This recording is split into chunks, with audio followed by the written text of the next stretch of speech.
Hello, Psycho backers! It's time for another update on the excellent sequel, Psychonauts 2. We've got a sneak peek at some new art tests to show you, and prototypes for Raz's motion and psi powers, and we'll get to that later in the video. But first, we've got some exciting news to share with you. As you know, Fig, the crowdfunding platform on which we launched our campaign, let people back Psychonauts 2, but also let them, for the first time ever, invest in stock for the game and share in its profits.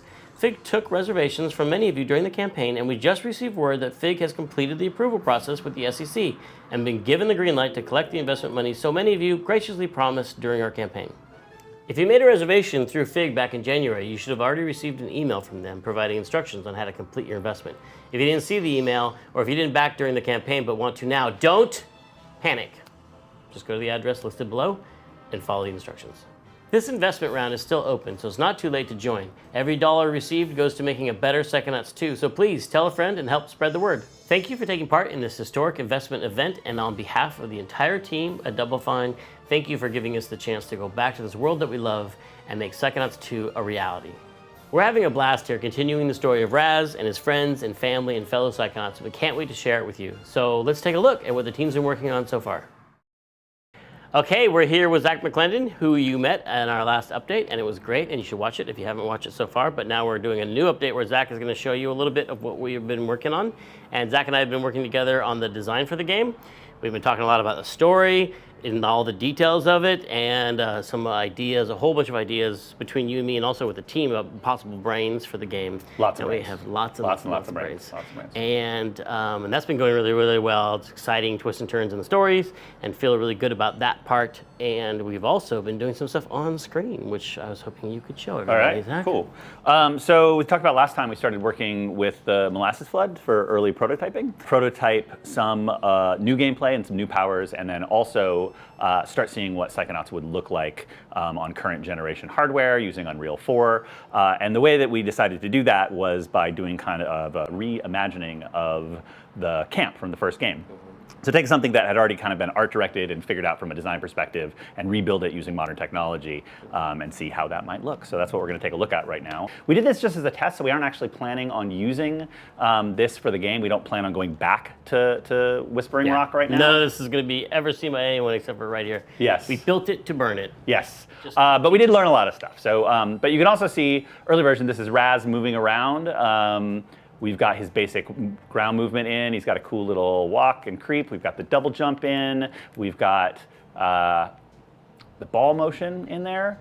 And we've also got this beautiful, beautiful rendition of the kids' camp. Spoilers, the art test came out looking really pretty. Came out looking very, very amazing. nice. We're just starting to put together all of Raz's moves, because he's got a million of them. He can do a million things.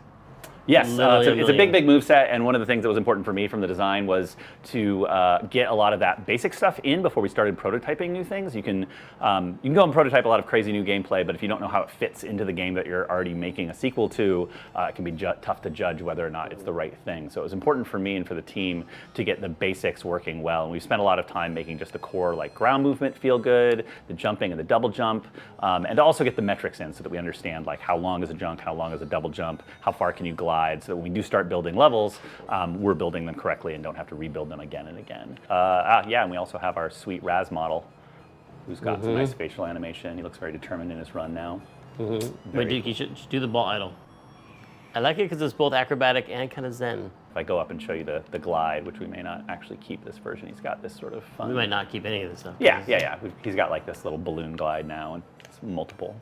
Maybe. I don't know. I like it. I like it. We'll see. And then also just the detail of the world. You can see this nice foliage that Molasses Flood did, all the little wildflowers, and just the density of the world. And for a platformer, it's really important to be able to read the world and understand where you can go and where you can't go and where you can explore. And so starting to explore how we lay out levels so that you understand where the points of interest are and where you can go and where there might be secrets hidden, but also have the level of kind of like fine-grained, lush density that people expect from a current gen game. Beautiful. Nice. That's pretty good. That's all right. Beautiful. I'm rating each one. Oh, okay. We did start with the assets from the original game, and they've been sort of completely remade. They weren't, like painted over. They were actually remade from scratch. So there's still a few of the old ones. This outhouse is old. This tree stump is still old. And if you go over here, this is the old background assets. That's the old skybox? Yeah, I mean, not skybox, but like that's the old mountains. Far geometry? Yeah, it's the old far geometry. And you can see, if you go all the way over here, you can see the old low poly version. You may not remember it, but this is what Psychonauts 1 actually looked like originally. It was the original game. The bacon around the ledge. I remember there was a door on that, but I guess I was wrong. Yeah, it doesn't look as good as you remember, actually. Man. So it was a big change from that to this. So cool. All right, let's check out Action Land. All right. So the other thing we've been working on is, in addition to just getting all the core gameplay up and running, is new moves, new powers, and also the rest of the moves that aren't quite ready for prime time. So we can take a look at some of those in Action Land here.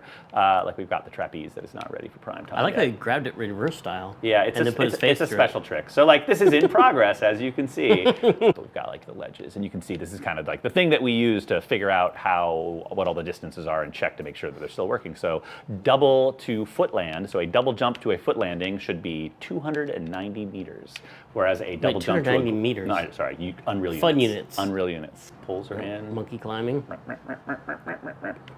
And he now does this at the top. What? That's amazing. I haven't even seen that. That one in since last time I checked it out.